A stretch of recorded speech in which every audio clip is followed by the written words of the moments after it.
Hola y bienvenidas y bienvenidos a un nuevo episodio de este podcast Bonitas y Aplicadas.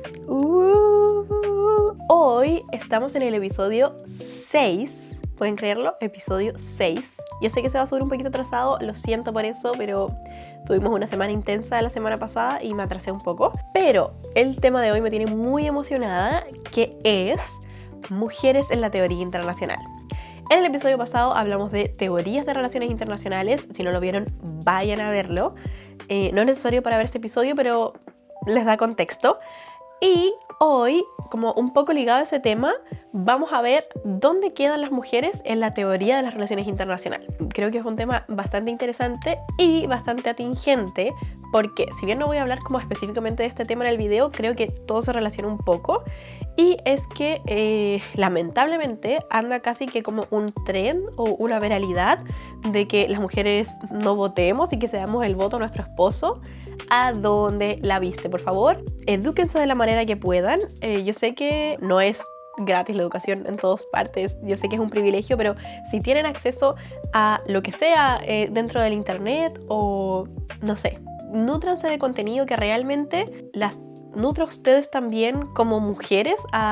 Sí que está muy utilizado este término como de empoderarse, pero a velar por su independencia financiera, a velar por su desarrollo intelectual, a sus metas, a sus propósitos. Ya, me súper extendí, pero de verdad, como basta de potenciar este contenido que realmente nos quiere como de vuelta a como esta esposa tradicional que no tiene opinión, voto, solamente existe en la vida privada, o sea, en la vida privada, que solamente se dedica al cuidado de los hijos. Como está bien si tú decides que eso son las aspiraciones que tienes, yo creo que eso es súper válido, pero no que sea como el estándar, como lo que te tienen que influenciar, porque si te tienen que influenciar a hacer algo, ya algo anda mal. Relacionado a ese tema, como que también pensé como qué chocante que yo creo que no llevamos ni 50 años de la mujer en la diplomacia como una figura,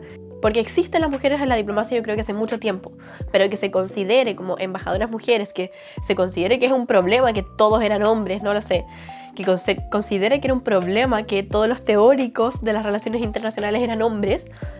No va mucho tiempo desde que cuestionamos eso. Se empezó a cuestionar en el 88, 90.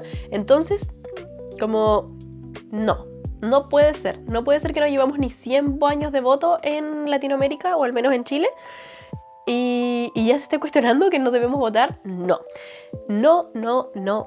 Y si bien este capítulo no es exactamente de eso, como que, por eso les digo, me inspiró a dar una trayectoria de lo que fue principalmente como en los 80s, 90s, el cuestionamiento a la teoría de relaciones internacionales desde el ojo y desde el espectro feminista. Muy interesante para mí, espero para ustedes también.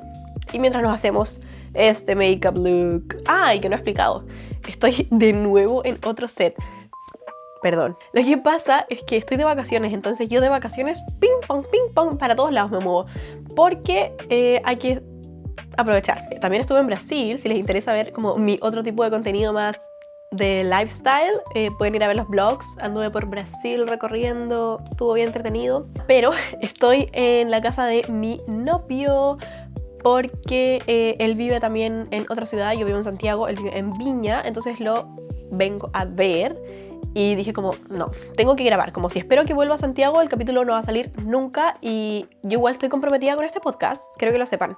Subo cada 2 semanas solamente por cosas de tiempo, pero estoy comprometida. Después de toda esta intro, si no me conocen, soy Isi Ladrero. Me pueden encontrar en todas mis plataformas como precisamente Isi Ladrero. Si les gusta este podcast, suscríbanse, dejen un like, por favor, ayuda mucho al canal. Recuerden que en este podcast mezclamos 2 mundos, que es el mundo del beauty, por eso tenemos un full glam hecho que vamos a hacer desde cero, y un tema de estudios internacionales, que en este caso hoy día va a ser mujeres y la teoría internacional.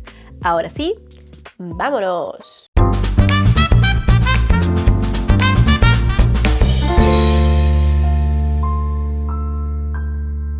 Bueno, en el episodio pasado vimos varias teorías de las relaciones internacionales: liberalismo, realismo, neorrealismo, etcétera, etcétera, etcétera. Pero todas esas teorías tenían una cosa en común, y era que fueron planteadas por hombres. digamos que para la década del 80, bueno, obviamente hay mucha crítica desde antes, pero cuando llega esto a las relaciones internacionales, fue principalmente en el 1988, donde surge la gran pregunta: ¿dónde están las mujeres en la teoría de las relaciones internacionales? Si todos los grandes exponentes de las teorías que repasamos en el capítulo anterior eran hombres. Y un poco de contexto: ¿qué estaba pasando en 1988? Principalmente que ya estaba cerca el fin de la Guerra Fría. El fin de la Guerra Fría puede ser con la caída del muro de Berlín en el 89 o con la caída de la Unión Soviética. Ese es como el fin oficial en el 1991. Pero ya desde el 88 sentíamos perdonen que no encuentro la brocha. Se sentía este clima de la caída de la Unión Soviética. Y bueno, esta pregunta, que en realidad parecía como una pregunta pequeñita, pero en realidad fue una cosa que revolucionó cómo se había visto hasta ahora la teoría de las relaciones internacionales, fue claro, ¿dónde están las mujeres? Porque si nos ponemos a revisar la principal literatura que existe al respecto, los principales autores, todos hombres. Entonces, ¿dónde están? Y para esto también es interesante que no solamente surge una respuesta, como a todas las mujeres se pusieron de acuerdo y todas somos iguales y dijeron sí, no estamos, sino que hubieron dos perspectivas, al menos bastante diferentes, sobre, a ver, no estamos, o algunas también decían, o estuvimos todo el tiempo pero de otra forma. Ya lo vamos a hablar más en detalle. Pero vamos primero con una crítica transversal, que es que la teoría no es neutral y que todas estas teorías que se habían examinado con supuesta neutralidad y objetividad, en realidad no la tienen porque están desde un punto de vista masculino. Sobre todo teorías que se presentaban como, no sé, la naturaleza humana, que presentaba el realismo, como el ser humano como un ser egoísta. Todo eso está visto desde una perspectiva que no es objetiva, porque es desde una mirada masculina. Entonces veámoslo, por ejemplo, en el realismo. El realismo, ¿cómo describía el Estado? Como, primero, como una persona, el Estado como un ente que busca el poder por sobre todas las cosas, que vela por sus propios intereses y finalmente que desconfía de los demás actores. Y aquí vamos a usar los conceptos de Ann Tickner, que ella revisa este concepto y dice, bueno, esto que están describiendo no es un estado neutro, sino que es un arqueotipo que construyeron en base a la idea que tienen del hombre autónomo, competitivo, racional. Entonces, esta teoría, que también para la época se hacía llamar el realismo, lo que era real, no necesariamente era real porque no era objetivo. Y esta misma autora luego publica un libro donde los mismos principios del realismo político los convierte al feminismo. Así que los vamos a revisar. El primero era sobre la naturaleza humana. ¿Y qué pasaba con la naturaleza humana del principio del realismo? Que según el realismo político, la naturaleza humana era de conflicto, era de sus propios intereses, Ok, ya entendieron la idea. Pero Tickner, la crítica que hace es que la naturaleza humana ha sido históricamente asociada a una figura masculina, cuando la naturaleza humana claramente es femenina y masculina. Ambos somos naturaleza, ¿ok? Y dice entonces que la naturaleza humana no es solo el conflicto históricamente asociado a los hombres, sino que también es la cooperación o la reproducción de la naturaleza humana. Entonces, ese lado como de naturaleza humana conflicto está como incompleto. En realidad todo esto no es como está malo, sino que te falta una gran parte, como, hey, las mujeres existimos. Luego, otro principio es que el interés de los estados está definido en términos de poder. Y la crítica de Tickner es que el interés nacional es multidimensional, es decir, no es una única dimensión, poder, sino que puede tener intereses de cooperación, puede tener intereses de poder también. Y sobre todo para esta época, 80s, 90s, que va a empezar a ser como el boom económico, de apertura económica, por supuesto también la transferencia tecnológica o la economía también se vuelven nuevos intereses clave dentro de la época. Ay, mi blush. Hoy estoy súper desordenada hoy día. Les voy a hacer una confesión. Lo que pasa es que yo uso lentes de contacto y ahora no tengo lentes de contacto, entonces no veo nada. Entonces si quedo como payaso después, perdóname, ¿ok? Ok, seguimos con el tercer principio, ahora sí. Y el tercero que vamos a revisar es de el poder como control, que Morgenthau hace esta definición de poder muy realista, obviamente, de que el poder es como esta capacidad de controlar al otro y de manejar para tus propios intereses. Y Tixner propone como una definición más amplia del poder. Bueno, hay más principios, pero digamos que esos son los esenciales para no alargar tanto esta parte. Y volvemos a la idea central de que muchas teorías veían al Estado como un reflejo del hombre, no del humano, sino hombre específicamente. Y no de cualquier hombre. Y esto también trae una crítica que se mezcla y se entrelaza con otras teorías críticas que, por ejemplo, ya les voy a decir y ahí les presento la crítica. No es solo un reflejo de un hombre X, sino que es un reflejo de un hombre blanco occidental. Entonces ahí entra el colonialismo y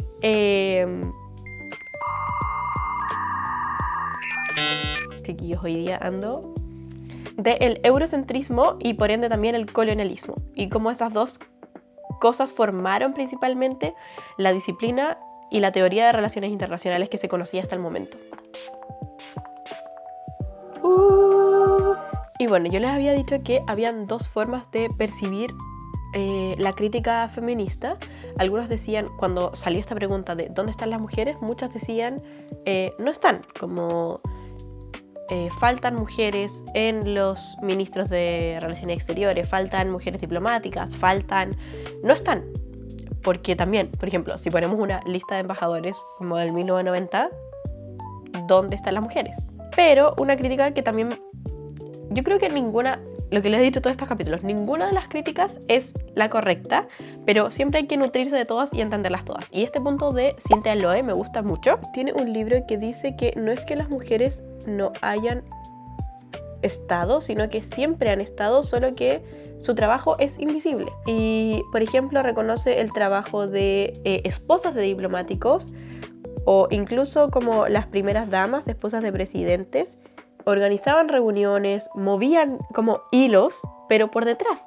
O incluso muchas trabajadoras como de fábricas que sostenían la economía, o incluso asumir el trabajo doméstico para que otras pudieran trabajar o su esposo pudiera trabajar. Finalmente lo que plantea es que no es que las mujeres no existieran, sino que su trabajo era invisible, pero siempre estuvieron ahí.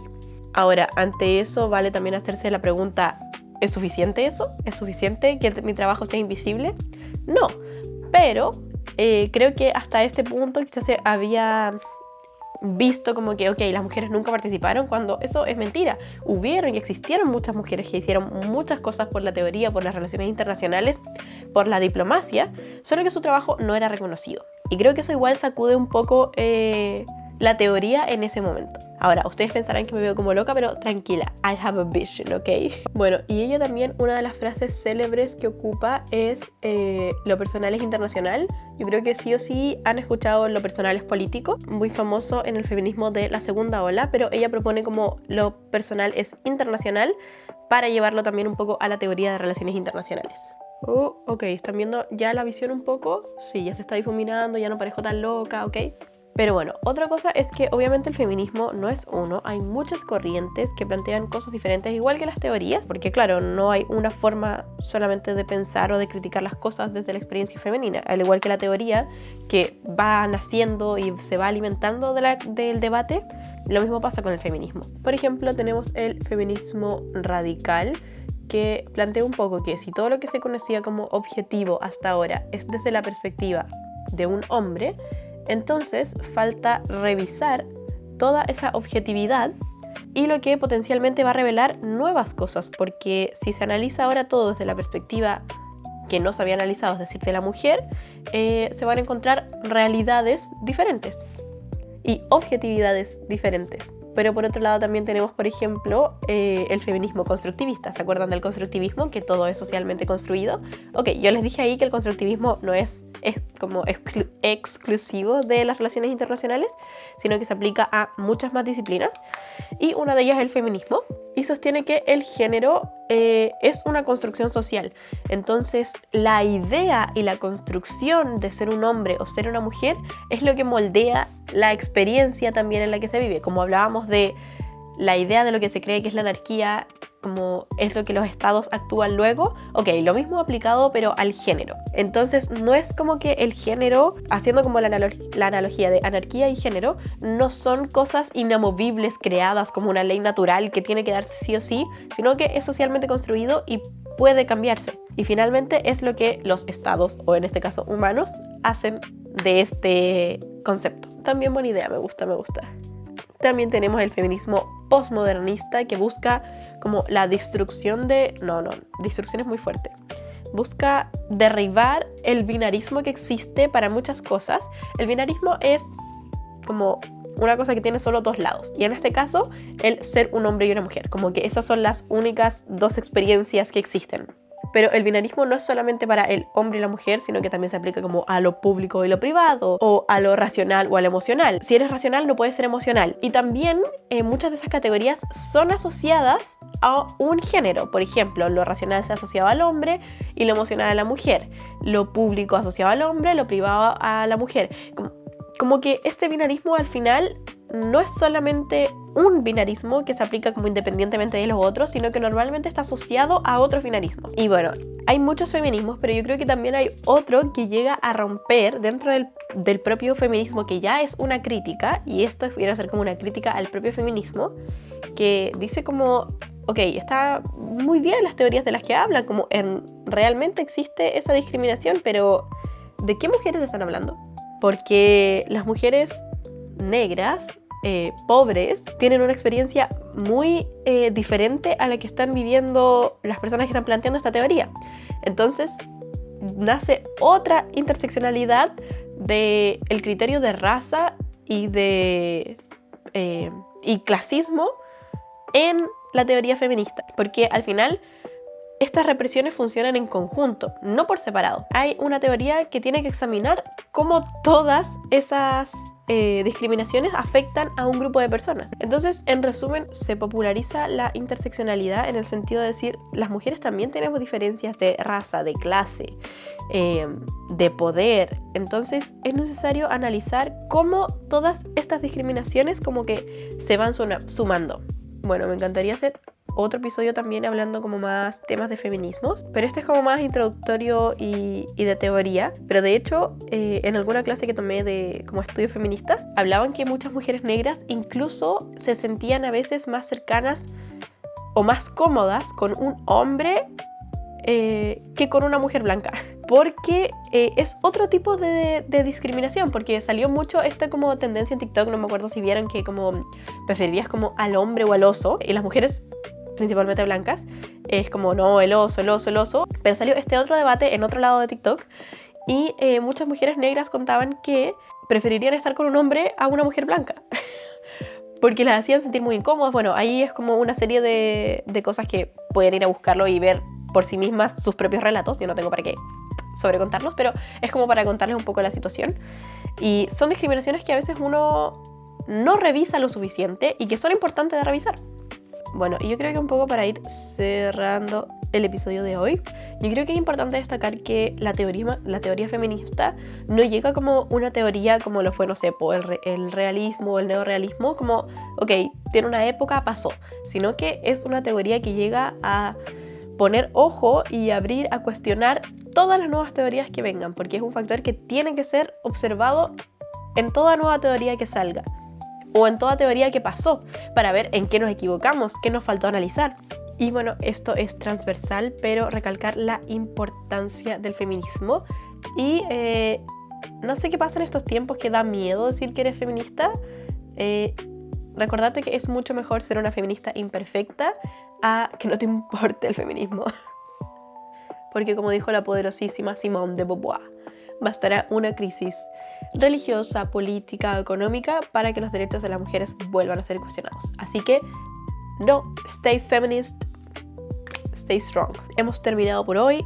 Lamento darme cuenta que se me olvidó el rímel, así que va a tener que ser el look final sin rímel. Este es el look final.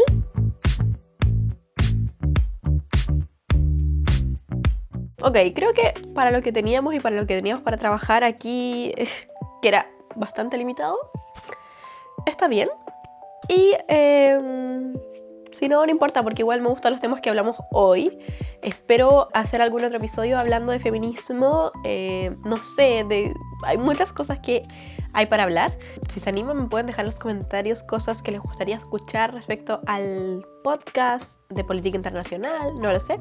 Nos vemos en 2 martes más. O sea, este episodio se va a subir un poquito atrasado, lo siento. Pero nos vemos en 2 martes o el subsiguiente martes de cuando suba esto, ¿ok? Por ahora eso es todo. Chao.